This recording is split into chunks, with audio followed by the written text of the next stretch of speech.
guarded. Let's read that together. I am guided and guarded by the Holy Spirit. I am loved. I am safe. I am blessed. And so it is. All right, well, welcome to class. I know some of you are just getting here. Let's just greet one another in love and say, you are connected. That's our affirmation. You are connected. You are connected. I love your boots. Those are fabulous. Oh, thank you. Yeah, well, who knows? Yeah. Just that I should. You are connected. You are connected. You are connected.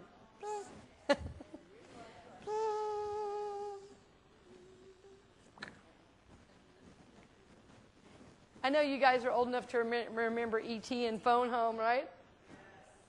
All right. So let's hear some success stories. I've already heard a couple from individuals, but it'd be great to share them for the class. Let's see. Who would like to share? I know you got one. Okay, and then Maria, you'll be next. Go ahead, Regine. And say your name just so everybody can learn it. Okay. My name is Regine. Regine. And I have a couple small ones.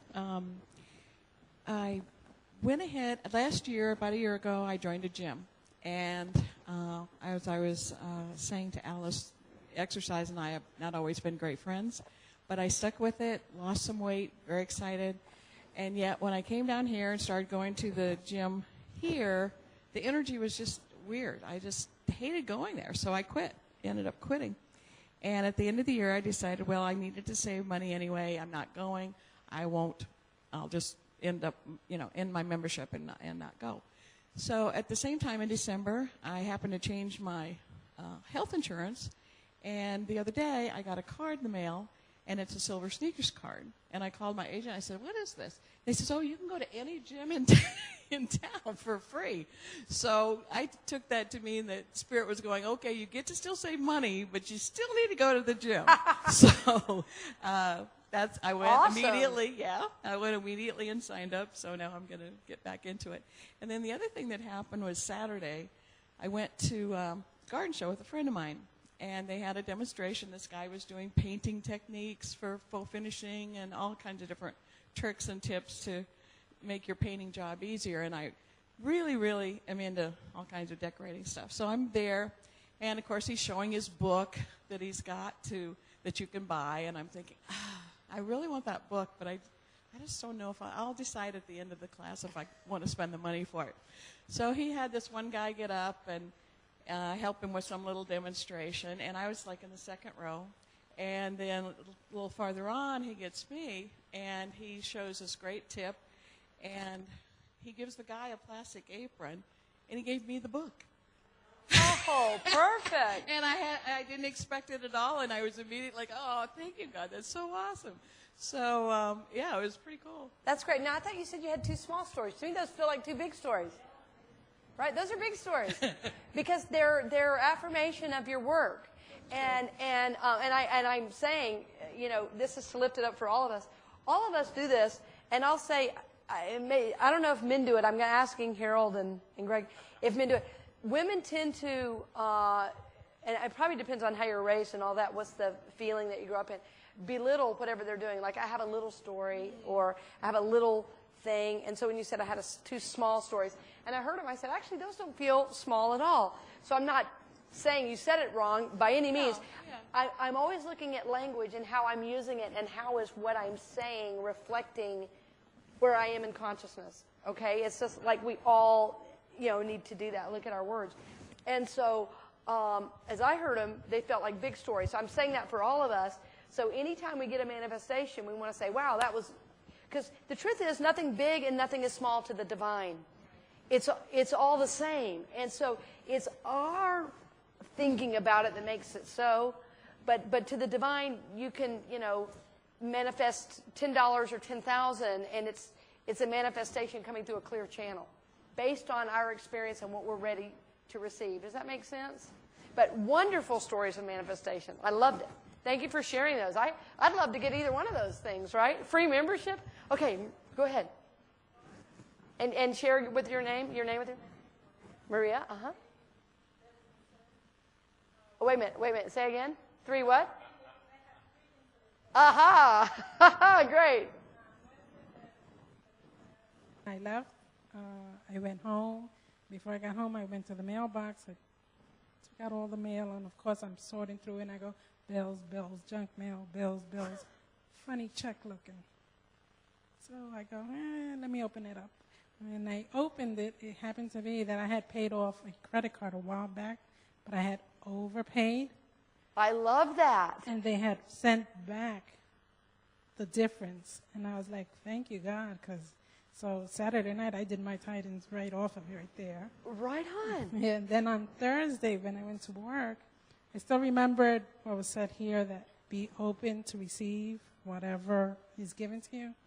So I'm the type of person that I'll buy my coffee and I'll do my things. But one coworker said, I'm going downstairs, you want something? And I said, can you bring me a smoothie and I'll give you the money? When she came back up, she goes, oh, don't worry, it's a treat on me. And I went to say, no, it's okay. But then I went, thank you. Perfect. Right, you open the channel to receive. Yeah. Wonderful, and wonderful. I'm thrilled. Right, and then on Friday, my boss comes to me and goes, Maria, you going for lunch? I go, in a little while. Why? He goes, can you bring me lunch? And I go, sure, I'll pick up your lunch. He goes, okay, you pick up my lunch and buy yours also. And I go like, once again, I had to hold back because I was going to say, no, it's okay, I'll pay. And I said, okay, thank you. Oh, then right, I go, thank good you, girl. God. So I'm learning to accept and receive. It's a powerful part of the lesson. Most of us in this room, I will say, because we have a belief about giving and trusting and all of that and being involved in our spiritual growth and effort, which means usually most of us are big givers. We believe it's the right thing to give in some way, shape, or form, right? And most of us overgive, I think, in this room, because I know the people. Most of us probably overgive. So when you start to open the channel to receive, it starts to balance the scales a bit. And that's very, very important to do. Wonderful lesson. I'm thrilled about your receiving. Both of you. Wonderful. Yes. Share your name. My name is Britt, and the affirmation that I've been working with is God is my source, substance manifests now. Wonderful. Because it's short and I can remember it and now. Yeah. And like, yeah, now, God. Now. Right now. Like yesterday now. Uh-huh. So, a couple unexpected things have come up, and Keisha was talking about doing this. She's always looking online for like focus group opportunities and stuff like that, and she'll do the online surveys to make some extra money or whatever. So she was talking about this focus group coming up, and so I'm like, oh, that's cool, that's fun. So I get an email the night before last, and it says, we invited you to this focus group tomorrow. It's on crafting. Crafting, okay.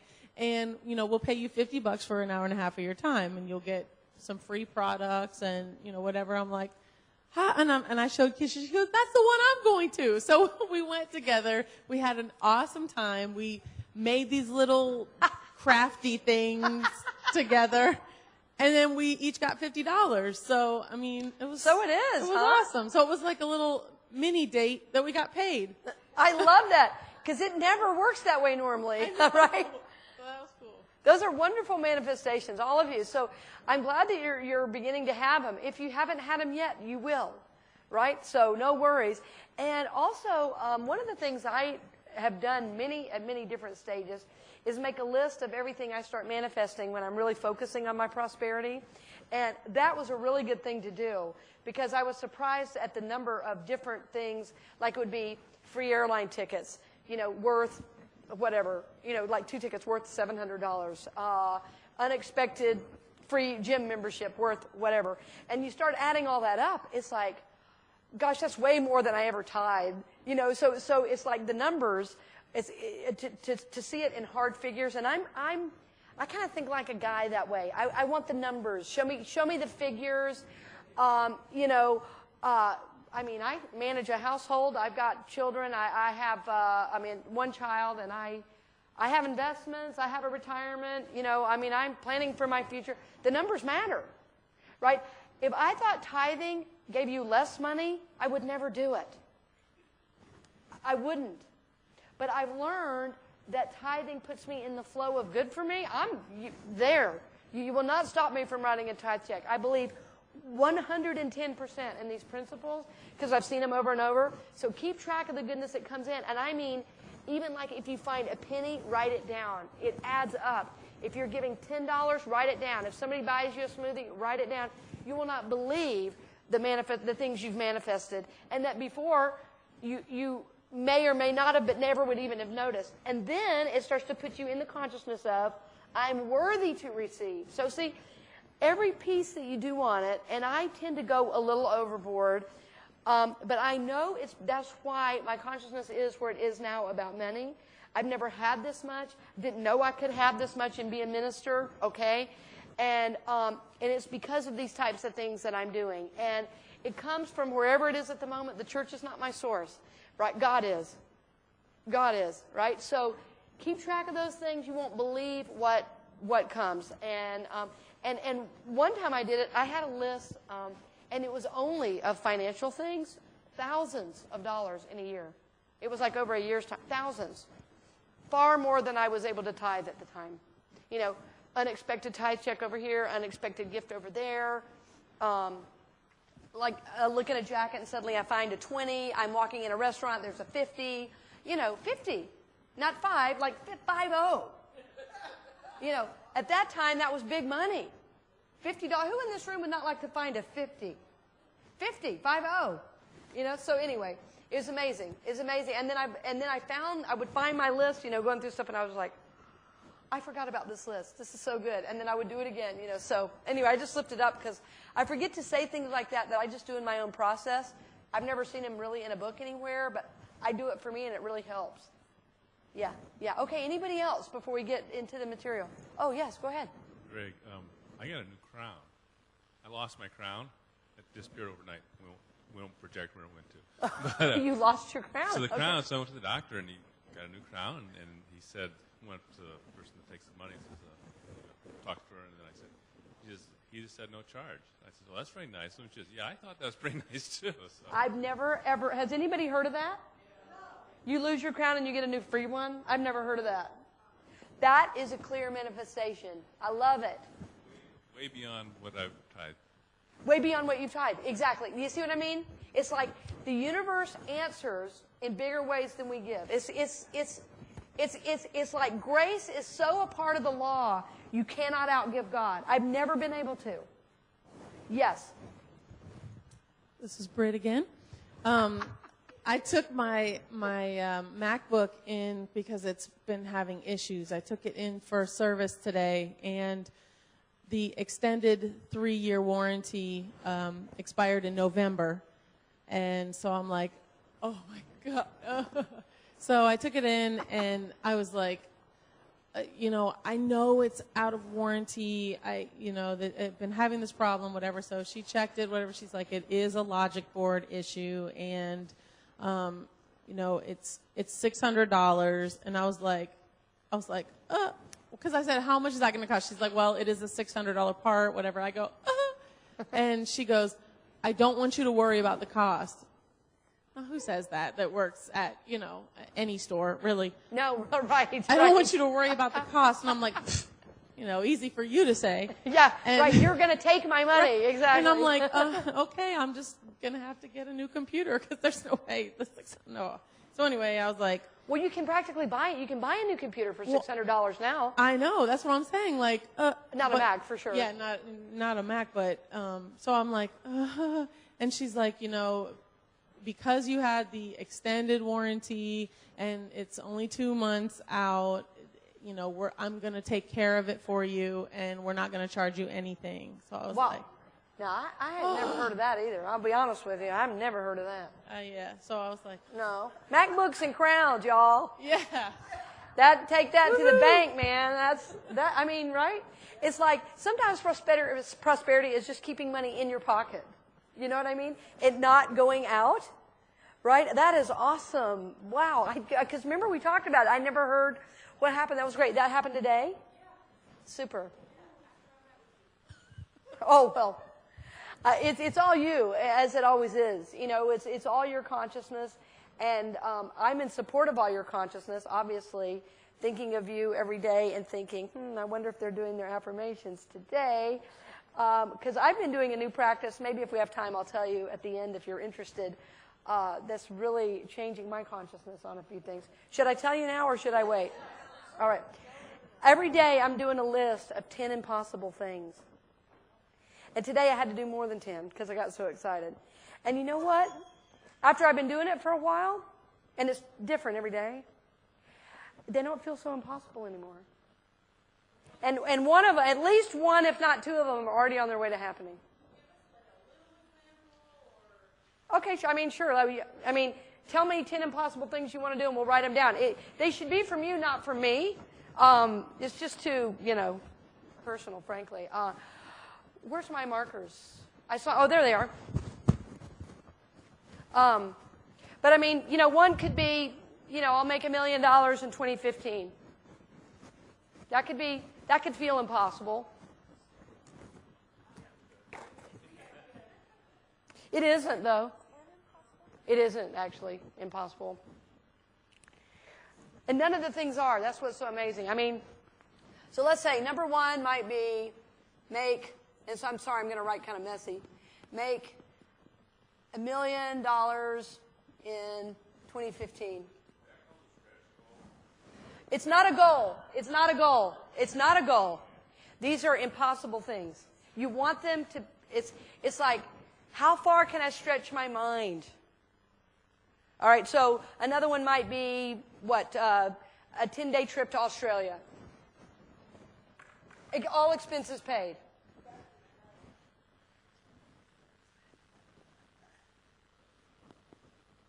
So 10-day trip to Australia, all expenses paid. I mean, this is an example. It might be, maybe you've been single for a while and it feels impossible to meet your soulmate in 2015. I mean, sometimes that can feel impossible. When you've been single a while and everybody you ask out is either married or gay or whatever, It's like, or not gay or whatever, yeah. Whatever your flavor. I just talked to a friend a while back, and she was saying, all the men I love are gay, and that's cool for friends, but it's not helping me any on the romantic side. Yeah, meeting my soulmate in 2015 could be, meet him and have him stay. Let's add that. I mean, what's another one? What's another one? What's another possibility? I mean, I get paid for my hobby. That's a great one. I get paid for my hobby. I love that one. I get paid. Mucho bucks, huh? Yeah. I get paid well for my hobby. Okay, what's another one? How much time do you want? All right, so. Just the feeling of having extra time. More than enough time. I have the feeling, And you don't have to do it as an affirmation. Don't get too worried about it. We could say I have enough time. As long as you know what it means, it doesn't matter if anybody else knows or if it's unity language or whatever. Sometimes it drives me nuts. We're so busy trying to say it right. It's like, just say it, and we'll work it out later. What else? I'm telling you, as I look at these, all of these are quite possible. Even though they feel impossible at the moment. Have more fun. Okay. All right, we're not done the 10. You're already thinking, how are these going to happen? Don't think how they're going to happen yet. I will travel to all 50 states in 2015. Okay. All of them. Even if I just get out of the plane into the airport. Okay, how about this? I'll have lunch with the Dalai Lama. Yes. I will hang out with Tina Turner. What's love got to do? Hang out. Actually, that's really possible. I have a friend whose sister plans all these big events for like Mick Jagger and Tina Turner. It's crazy. He's like, I just talked to my sister. She's been in the back of the limo with, you know, Mick Jagger. Yes. This is how I became friends with Tanya Stevens. I said, I will be her friend. And we're like family now. Right. So she's a reggae singer. Tanya Stevens rocks it. I'm gonna get her here.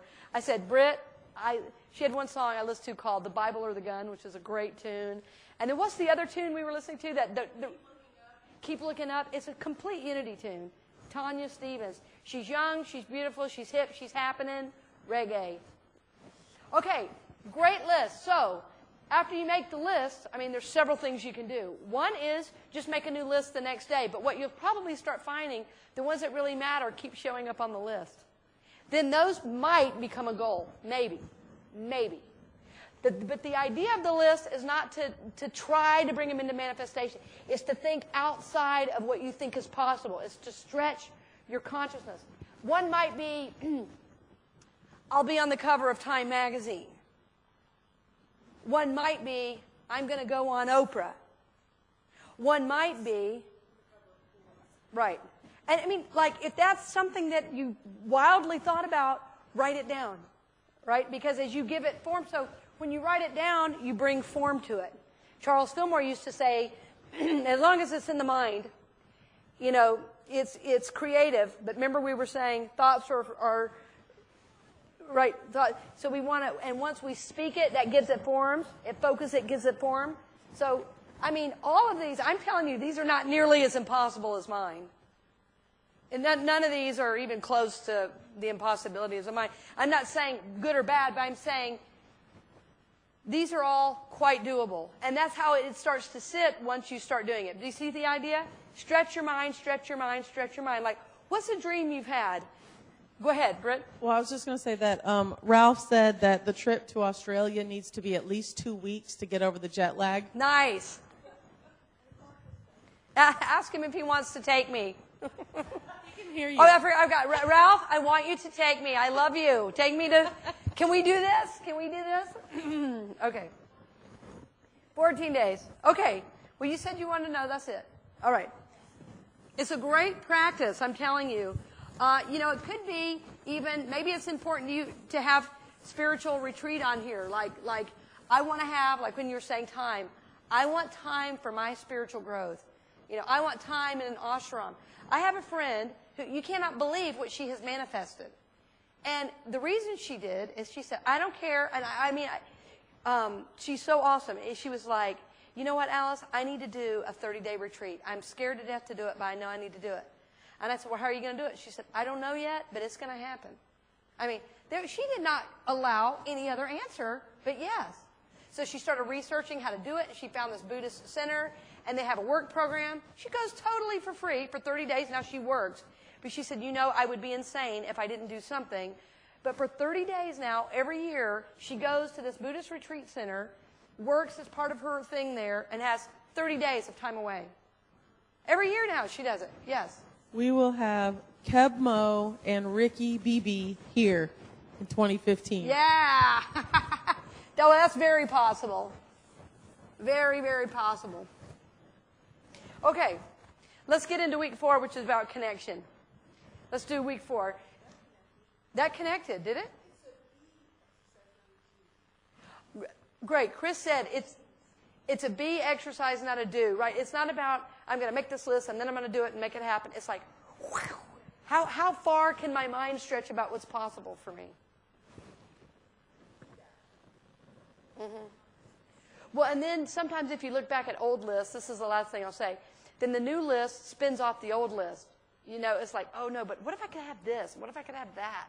And it's not about things. It's about, all of mine tend to be about quality of life and spiritual growth and development. They're just because that's what I'm about, you know, and about really living into my potential. Mine tend to be, you know, about that. So, but they don't have to be. All right, let's look at this week. This is the 4th week, connection. And let's have a couple people read. Who has a microphone in their hand and they can just help me read at the beginning? Greg, do you mind just reading all those scriptures? And then we'll all take turns reading because there's quite a bit of reading. I'm sorry, page 51 is part 4.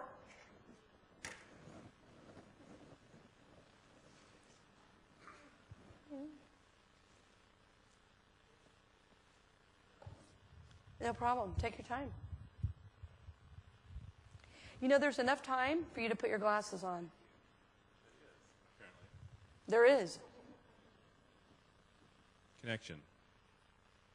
For just as many members in one body, and all the members do not have the same functions, so we, who are many, are one body in Christ, and individually members of one another. Romans 12:5. For where 2 or 3 gather in my name, there am I with them. Matthew 18:20. A new command I give you, love one another, as I have loved you, so that you must love one another. John 13:34. Great. Who'd like to read next? Who has the microphone? Great. Connection is the great comforter.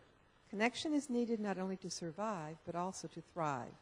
We know, even from science and psychology, that connection is required for survival and to move into a healthy life. Connection means we are living in an interdependent world, and our world was created to be that way. Most of us have become independent to the point of isolation, when our nature, our purpose, is to be connected to God, the earth, one another, and ourselves. The scriptures are full of teachings that speak to the need for connection that is both human and divine. In Jesus' last moments of life, while on the cross, he made sure that his mother Mary and his beloved disciple John had each other to love. Jesus knew the importance of relationship and made it clear to those he loved most. Jesus knew that having one another is the most important thing in life, to love and to be loved. Interdependence is the creation of God. Great. You know, both Maureen, you and Greg, your voices reading, I could listen to both of you read for like hours. Thank you for reading. I love your voice, both of you. Yours was so deep and like meaningful. It's like, I want you to narrate my life. You know how, right? And then, right? Beautiful. Oh.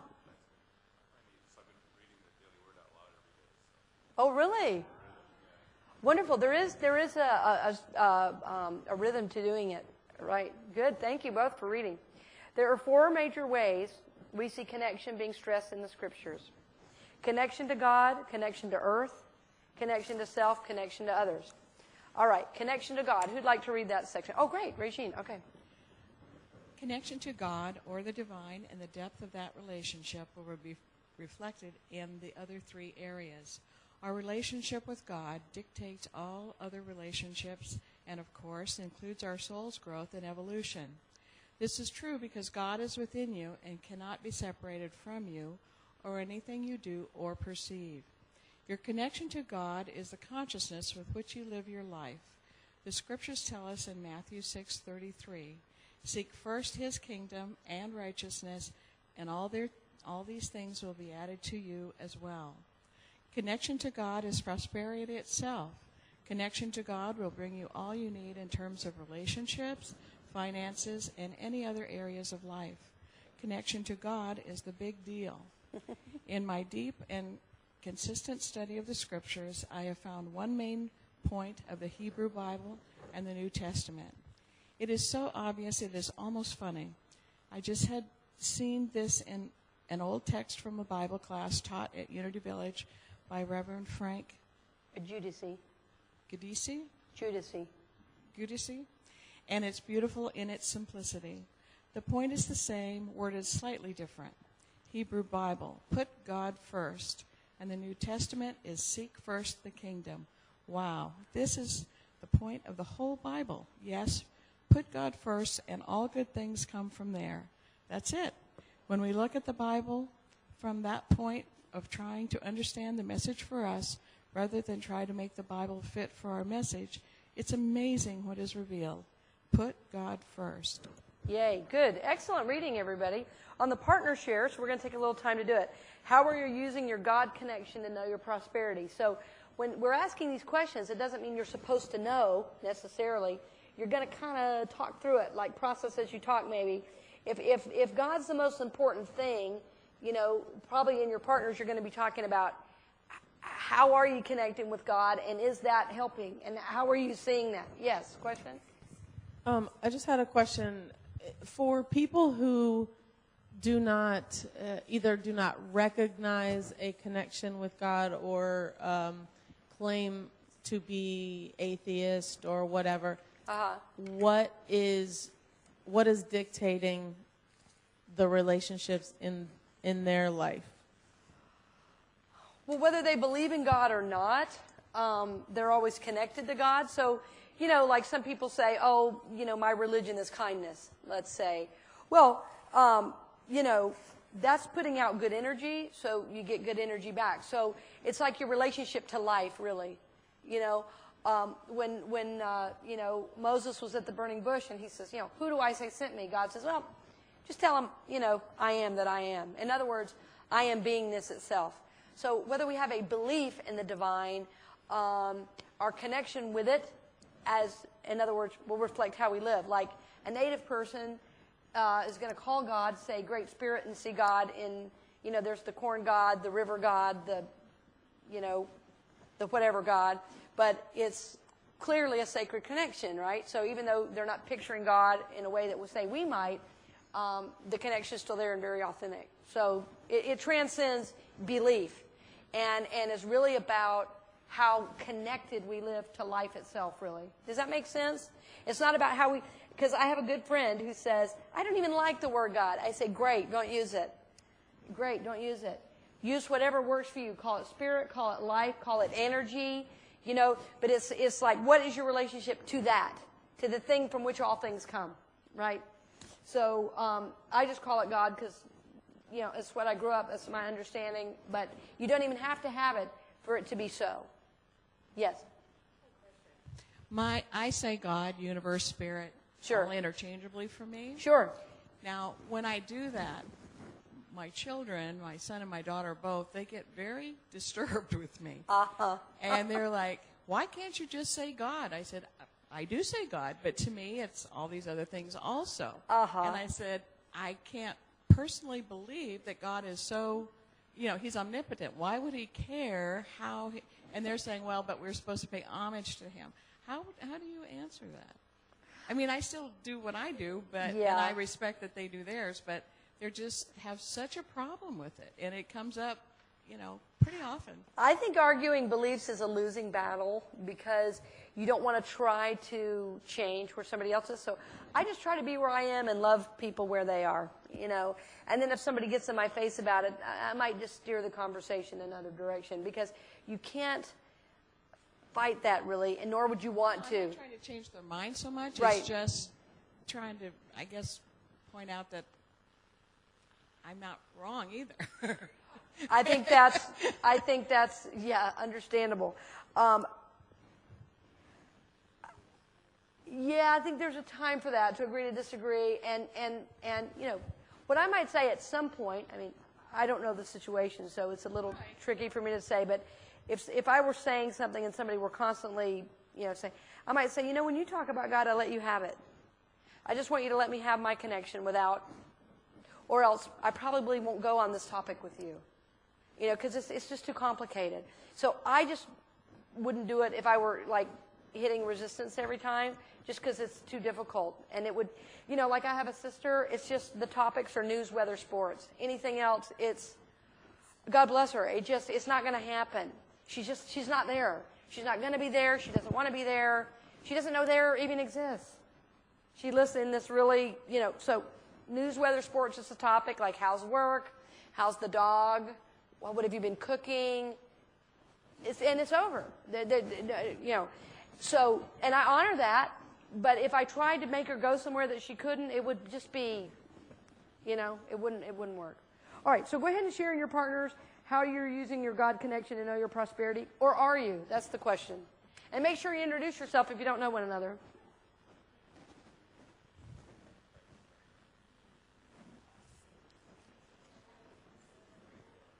You guys are going to be partners.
Okay, you guys finish up.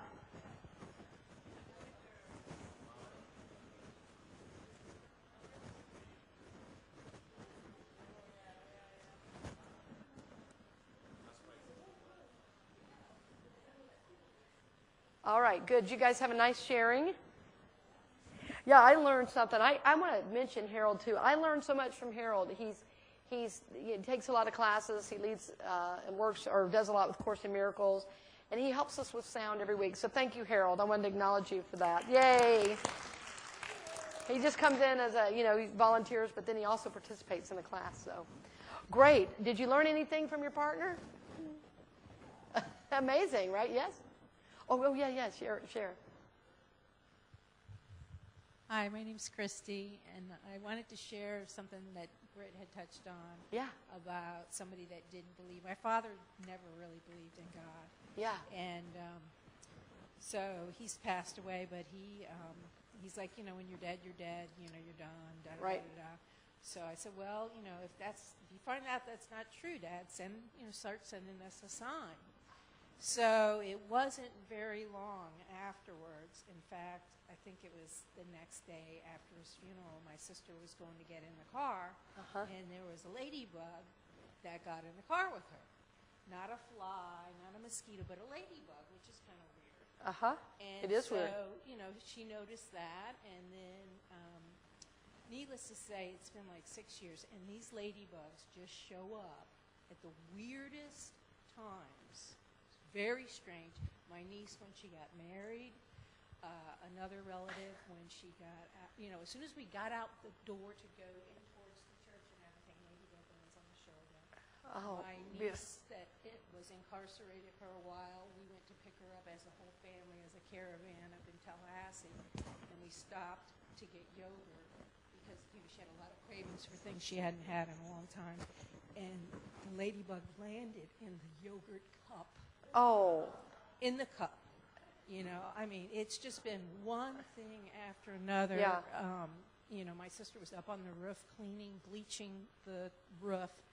She shouldn't have been doing that. And, and what kind of ladybug flies up where bleach is at? I know. All these stories, right. Yeah, so we know, and, and he sends them to us. So, even though he didn't believe, he does now. Beautiful. Yeah. Did you guys feel the energy in the room when she was talking about that? Did anybody else get God bumps all over? You're right. I said, okay, yep, that's God. Thank you for sharing that. I love when loved ones give us those signs. To me, that's so special. And I feel his presence actually in the room right now, and I feel his presence in the family just saying, I'm here, I'm with you. What a beautiful sign from the universe. And ladybugs are so special, right? It's a wonderful symbol. Thank you for sharing that. Yes. I just want to say ditto. My father was an atheist and like one of the most moral men that I've ever known. And so I was really asking in terms of that. Also, same thing. When you're dead, that's it. He was a member of the Skeptic Society and all of that stuff. But we were huge bird watchers, and we were members of the Raptor Society. So, so anytime, I see birds of prey, especially hawks, ospreys, and bald eagles, I know that that's him. And the other way that he comes to me is, some people see 11:11 on clocks all the time. I see 8:18.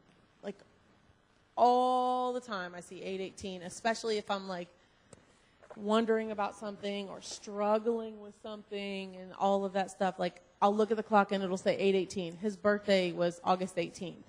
And so, like, I always see 8:18. And I know every single time I'm like, I just take a breath and I say, thanks, Dad. Because he's like, that. It's okay. Yeah. It's all right. Beautiful. So. And what you guys are describing actually is coming up in the curriculum. It's about connection to others. And family is a primary connection that we need, and that's important. And we don't get really chances too much to talk about the connection with those who've passed on, and it's such an important one. It's definitely a part of my faith and my tradition in terms of, honoring my ancestors, and it's something as a culture we don't really have now, a cultural understanding. Individuals have it, so I'm glad you actually brought it up because the ancestors love when we talk about them. And I want to invite, I don't know if you came to the fire, Christy, when we did it, the Council of the Four Fires, but I'd like to invite anyone, but you especially, because there's a big honoring of the ancestors always in that tradition. So if that's something that feels like you might want to do it, it's next Tuesday at 6 o'clock around the fire pit. All right, let's go on to page 53. We're at Connection to the Earth. I'll read a little and then have some other people read. On page 53. Very early in the Hebrew Scriptures, we see humanity's connection to the earth in the form of a command from God. The Lord God took the man and put him in the Garden of Eden to work it and take care of it. Genesis 2:15. There is an obvious interdependence here. We take care of the earth, and the earth will take care of us.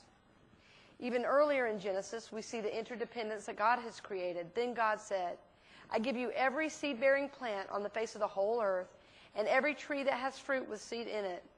They will be yours for food, and to all the beasts of the earth, and all the birds of the sky, and all the creatures that move along the ground, everything that has breath of life in it, I give every green plant for food, and it was so.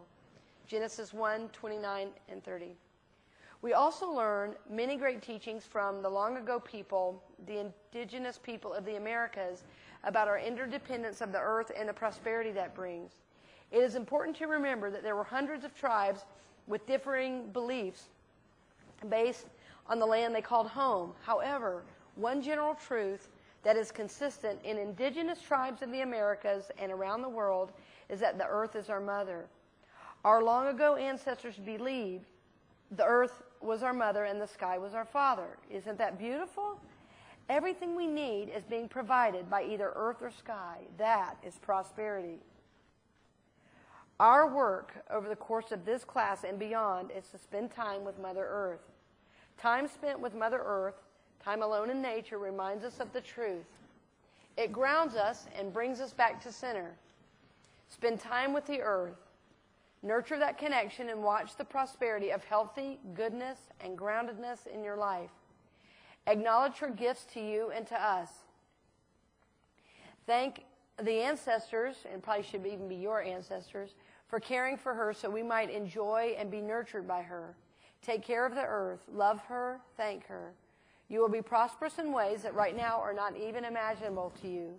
You will be prosperous by having healthy food to eat and a healthy and vitally alive body. You will be a friend to the animals, and they will show themselves to you. You will be leaving a legacy for your children, grandchildren, and great-grandchildren. You will be leaving a legacy of prosperity. Now, I want to stop here and say a word about this.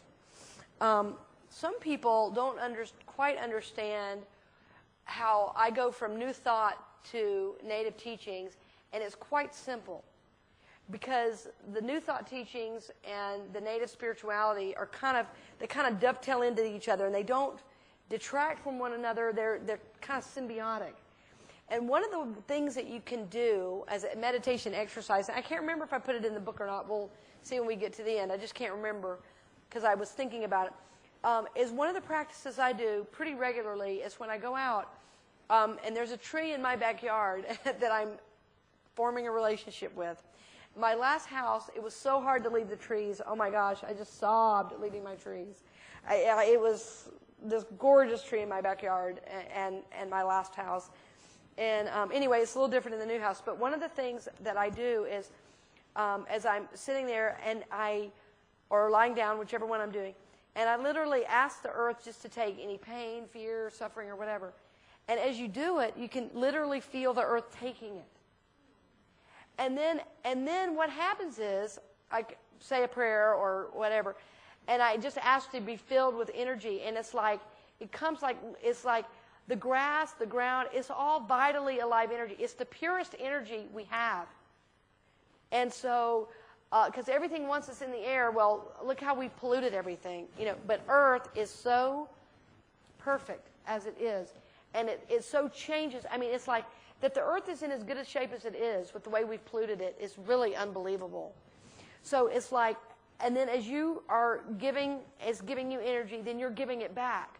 So like there becomes this dance of energy with just sitting on the ground. And so you're never just sitting on the ground. There is a vitally alive energy. And All the indigenous cultures understand this. Africa, the Americas, all over. I knew the shaman in Mexico, Peru. They all have this understanding. It's this culture that has forgotten that. My friends from Puerto Rico, whose family are part of the native people, every indigenous culture I know has this understanding. So to put it in new thought terms, it's like the energy that we contact in meditation is the same energy in the earth. And it literally comes through the grass, the trees, whatever, and can literally inform you, heal, like literally your body. I have been times where I've been sick. I was in my backyard holding on to this tree, and that's how I got better. I know it makes no sense to our Western minds.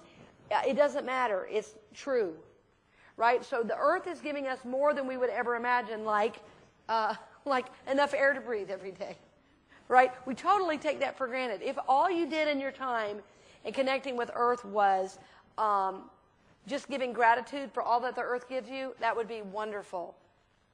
Wonderful, wonderful, wonderful. Is that making sense to everybody?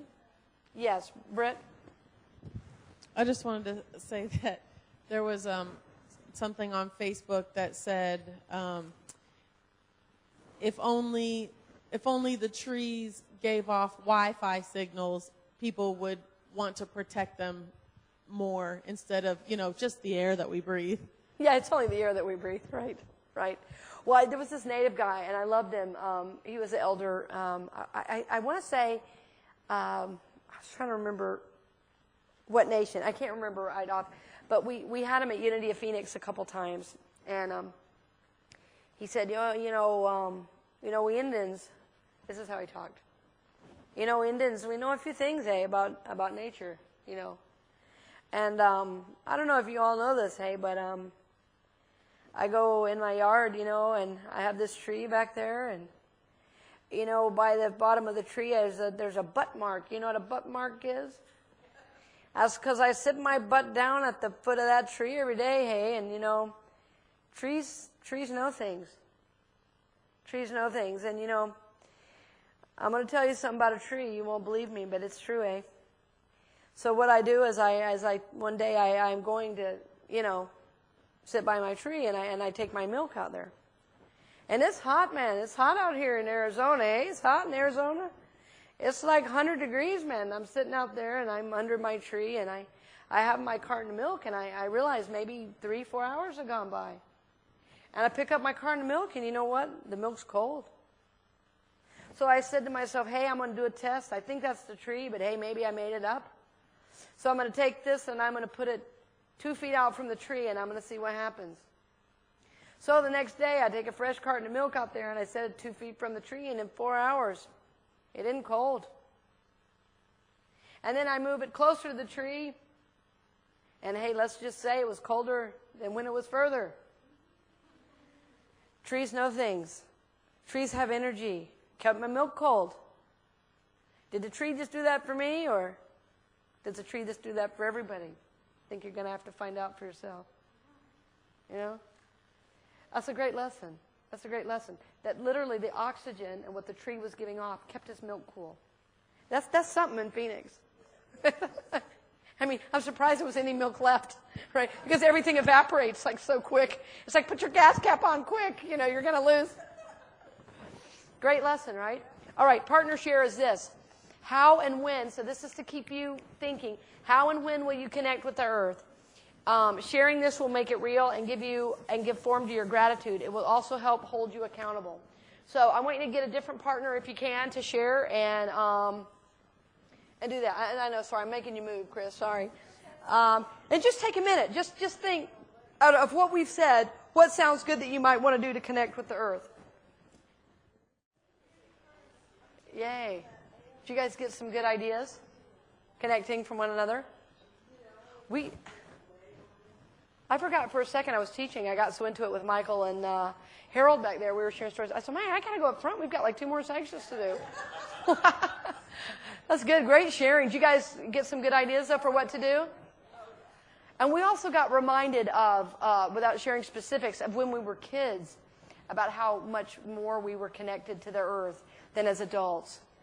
Whether it was running around or playing games or being barefoot, or how more of life was about well, it was just about being and playing, and how as kids we were so much more connected than as adults we make time. One of my goals for 2015, and this is a goal, not my impossibility thing, is to spend an hour a day outside. And you know what? I'm real close to doing it almost every day. And some days I spend more. So it's like when I set that goal, I thought, I don't know. I'm not doing that right now. But, and even my doctor, my acupuncturist said, I can't remember, it's something about the kind of, whatever my makeup is. He said, it would be ideal if every hour you went outside for 15 minutes. I said, well, I know. I go outside, and every time I am instantly recharged. He said, you are. And so I said to myself, you know what? It's now a medical mandate. I got to make the time. So even though I always go outside in the morning and I'm doing my walks now, it's like now, like I had lunch today and it was cold. I said, all right. And everybody had eaten except for Dorothy. I said, hey, do you want to go out? I said, let's go out and sit in that playground, which, by the way, I've never done. We've had the playground for a year. I've never sat in the playground and eaten lunch. And it's so gorgeous out there. So now today, over an hour. So it can be really little ways, but I'm glad it sounded like some good things. Britt, did you have a comment or question or from somebody online? Ralph, good. Harold? Okay. Ralph said, Alice, Smith taught me to respect the earth and the animals that fed us back when I was 12. Uh-huh. I've retained that feeling and respect for over 60 years. I continue to learn from him even though he's passed to great beyond. I can't call it heaven, but he and baby are with me now more than ever as I'm in my 74th year. They are still and maybe more now than when I was the runaway kid with me in spirit. Beautiful. That's another. Thank you, Ralph, for honoring your ancestor too. I love that Smith who helped raise you. That's sweet. Don't you think that's interesting that we've honored all the men tonight in our ancestry? So tonight in our prayer, we'll make sure and give you each a moment to mention one of your ancestors by name so we can honor them all. I think that's important to do. So thank you, Ralph, for mentioning Smith. I love it.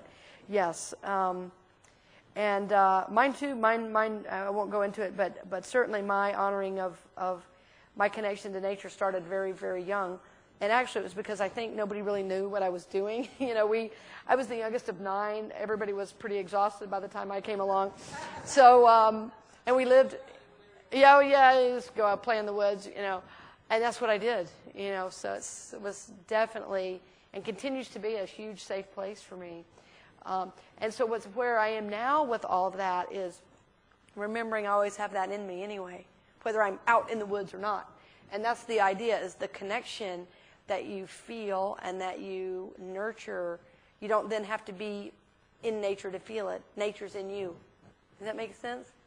It's always with you. It's such a deep connection. It's hard to explain, but if you get a place that really nurtures you and is with you, start calling on it, and it's like it comes to you as like a gift of energy. Is what I'm meaning. And in one of the sharings in the back, one person shared, we both felt it and we're instantly there. I mean, I like my gut. I felt it. You know what I mean? It was an energetic, like, ooh, yeah, what a blessing, So, all right, yes, Chris, go ahead. Hold on, microphone for Chris. From Christy to Chris. All right, thank you. Thanks. What I was sharing was that I'm not honoring my trees. Aha.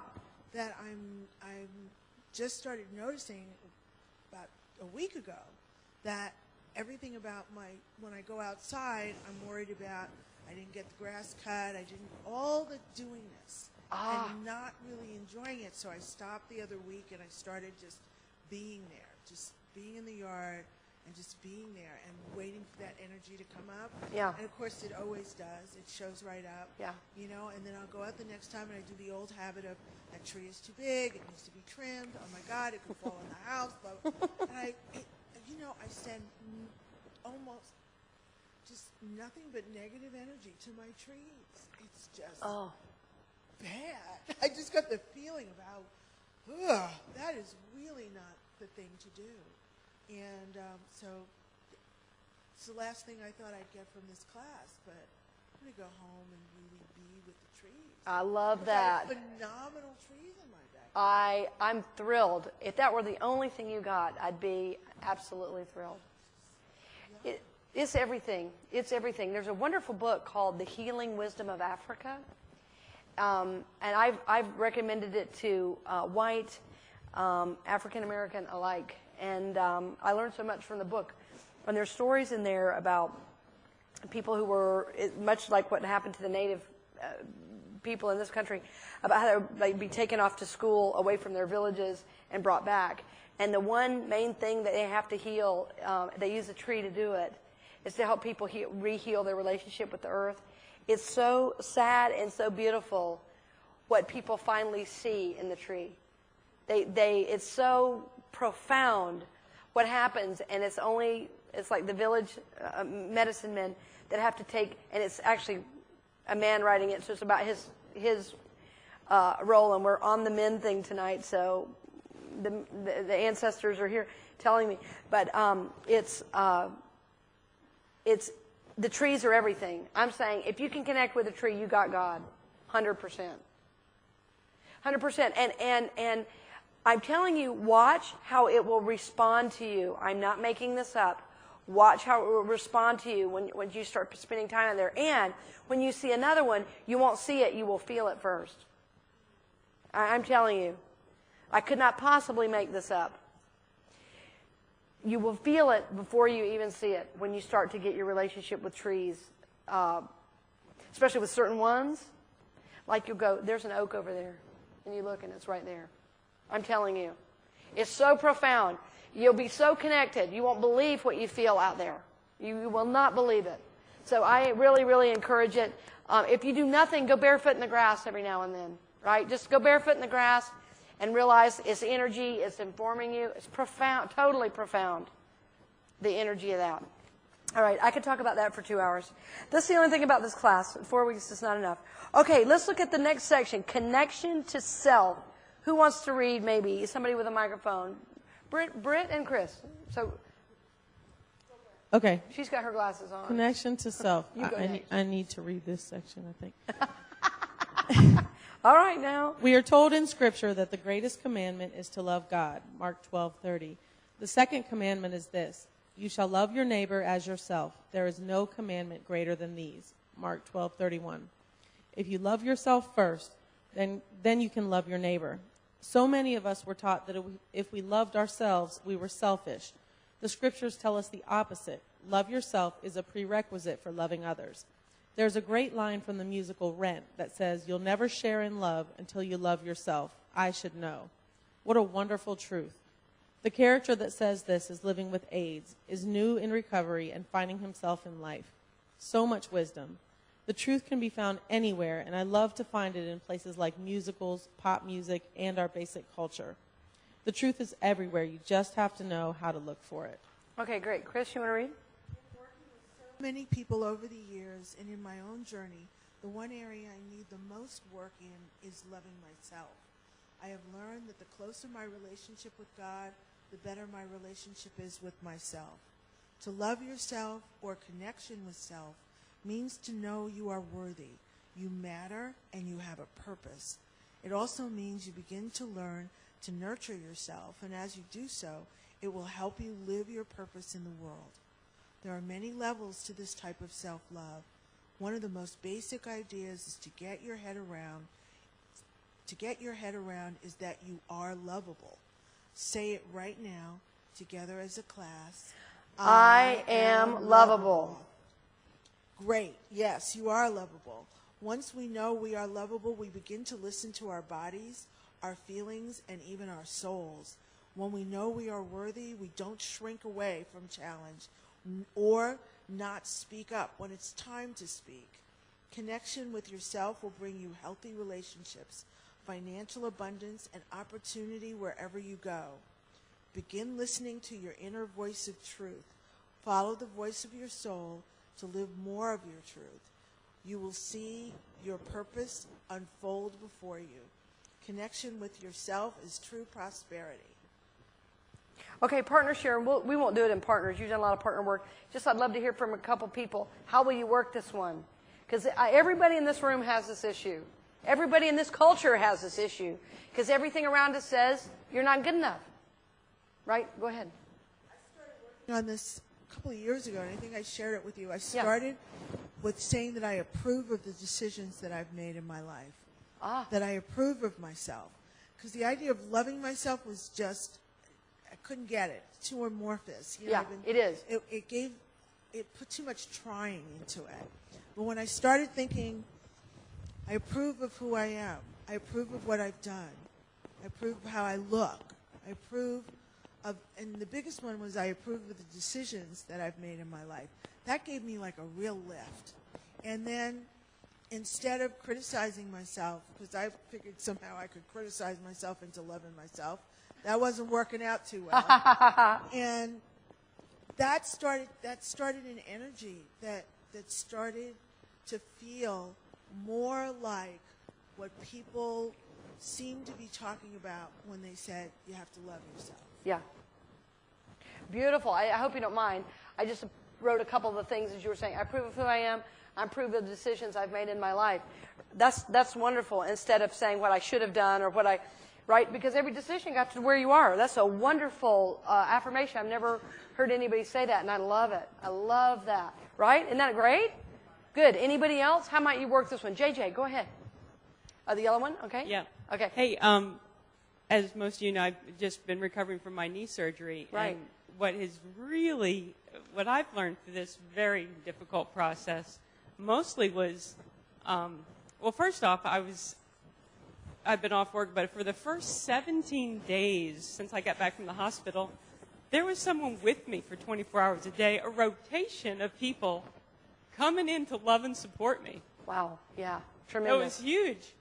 And it's because I am lovable that they love me. Mm-hmm. It's just learning it and feeling it. It's beautiful. Very powerful. Very, very powerful. So many gifts, even though you had to be laid up. And for somebody like you who's independent and loves to go, what a wonderful lesson, right? To just let yourself be loved. Wow. You had no choice in the matter, did you? But I guess the biggest lesson was accepting it. Yes. You know, wonderful. Accepting it.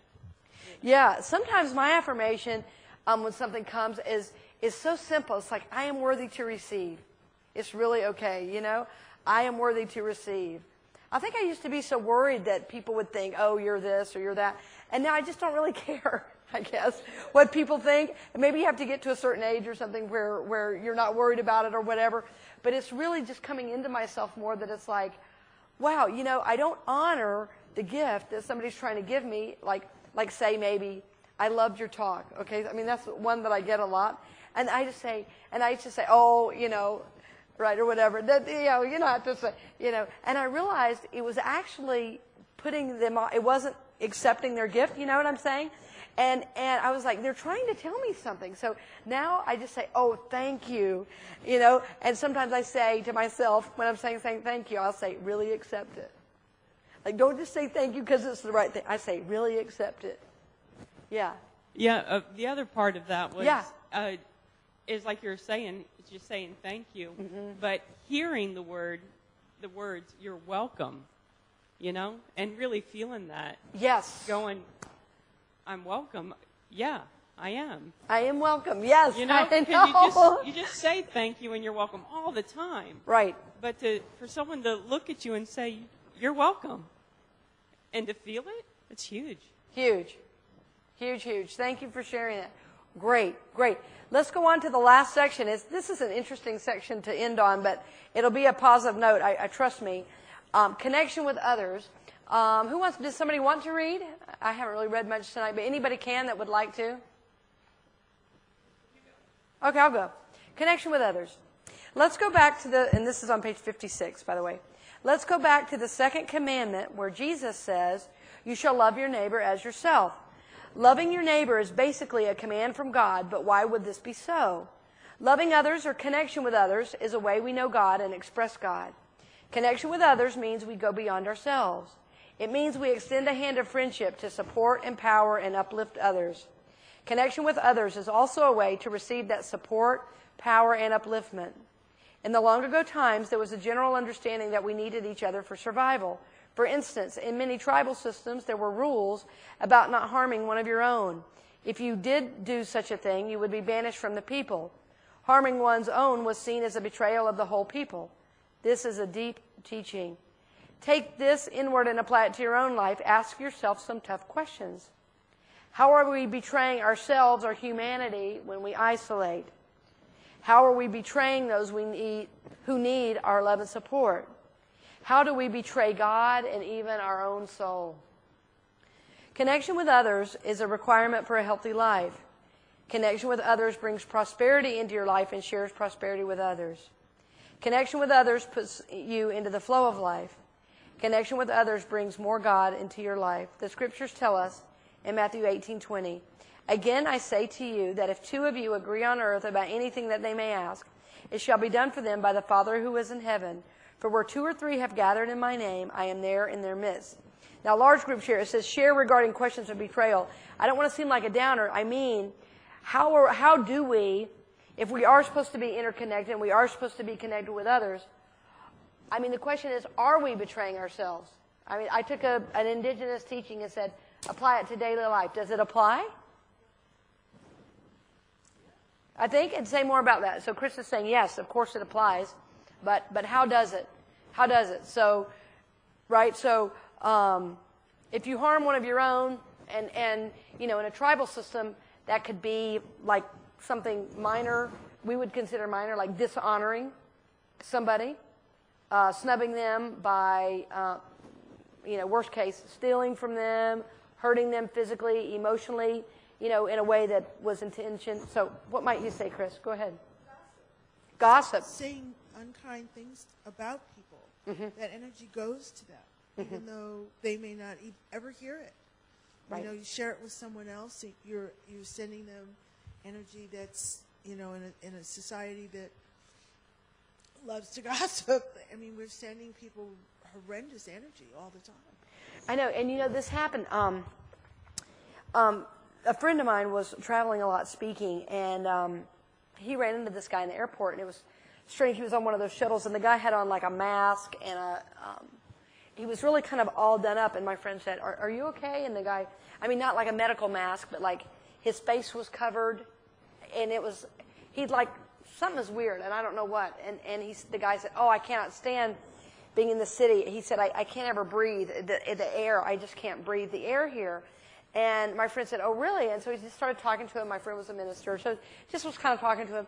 And he goes, well, what do you do for a living? And the guy said, oh, I'm the guy who puts a negative spin on everything in the media. Like literally, that's his job. And he can't breathe the air. Do you get that? He spins. I mean, that's literally what it is. I'm the one that puts the negative spin on the things in the media. And he can't breathe. Do you see the metaphysical lesson of that? He can't breathe. And I was like, wow. He goes, I know. I mean, I was sitting there going, what?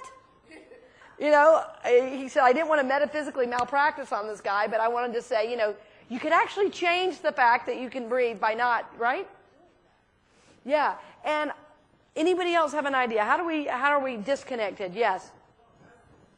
I wanted to share an example of how connection is so beautiful and important. I came across this story, and it was just so powerful to me. In this African tribe, when someone does something harmful, they take the person to the center of the village where the whole tribe comes and surrounds them. Oh, yes. Mm-hmm. For 2 days, they will say to the man all the good things that he has ever done. Yeah. The tribe believes that each human being comes into the world as good, each one of us only desiring safety, love, peace, and happiness. But sometimes in the pursuit of these things, people make mistakes. The community sees those mistakes as a cry for help. They unite then to lift him, to reconnect him to his true nature, to remind him who he really is until he fully remembers the truth of which he has temporarily been disconnected. I am good. And then it says, Nabayokisekia is a compliment used in South Africa and means I respect you, I cherish you, you matter to me. and in response, people say Shakoba, which is "So I exist for you." It's beautiful. Yeah. Yeah, I think too, we kind of trade false connection for real connection, kind of, right now, where I love technology and the things it gives us, but I think it's not the only type of connection. So, I mean, I think it's wonderful. Like, I've connected with a cousin that, I mean, literally I haven't seen in 30 years, and she's now on my Facebook page and stuff like that, so it's sweet. But the real connection came when she sent me a letter, and she knew I was doing some family ancestry stuff, and then the family Bible. You know, that was the connection. So it started that way, but then it deepens. And I think some of us stay on that level all the time and don't ever kind of drop into the real. So my goal is to be on computers less and be with people more. I really had to decide in ministry, because as the church grew, well, the emails grew, and so did the need for pastoral visits and home visits. And it's like, I got to choose. Do I want to sit behind a desk and answer email all day, or do I want to go be a minister and visit with people in their homes? And some people weren't happy when it took me 3 or 4 days to get back to them on email, but it's like, I got to choose that. If you have a real question, it's going to be a dialogue. It's not going to be an email. Or, you know, it's really not a real form of communication, if you ask me. So for me, connecting with others is about as much real one-to-one, eye-to-eye connection as possible, and certainly with my family too. My connection with my son, it's never been better. It's never been bad, but it's never been better. And I swear I really acknowledge the reason is because of the time I spend with him now totally unplugged. That he knows when we're going to be together, the phone is off, and he loves it. We'll get up early in the morning for us to do our walk together around the lake, because he knows it's our time, you know, and that nothing else is going to happen in that. And to me, there's no prouder moment as a parent than to have your kid want to spend time with you, and that connection helps every other one. Then he goes to school and is good, and then he's a good friend, and he's a good student, and he's good. And then my connection with him makes me a good person, a good minister, a good partner, whatever. So anyway, that's my word on it, and I know you're all doing it, but it's just to lift it up. Are we, in fact, betraying what our true nature is, which is to be connected? And if we are, well, that can all change in a moment. In a moment, that can change with us deciding, right? Us deciding. Yes, Pat. I'd love to hear from you, because I didn't hear from you yet tonight, really. This is just kind of funny, but we went out to lunch, and Angel wanted to pay for my lunch, and I said, no, I'll pay for my own lunch. I don't want you to pay for my lunch. And she said, I'm going to tell Reverend Alice you're not grateful. I love Angel for that. She's your angel, right? You want to let her be your angel? Okay. All right, thanks, Pat. That's a beautiful ending. So this is our last class, and we'll do our love offering and have our prayer in just a moment. But I just want to remind you, I hope you will continue the readings, because they are going to support you and your work. And I want to encourage you to pray and meditate daily, and also make time for connections. If you have time to be on Facebook and Twitter and MySpace and all the ones, also make time to be with people that you love. Make a phone call. And this, which is on the list, this has been a really important one for me, to make a list of key support people and post it on my fridge, so that if I do need a real connection, I don't vent to somebody on the side at work inappropriately.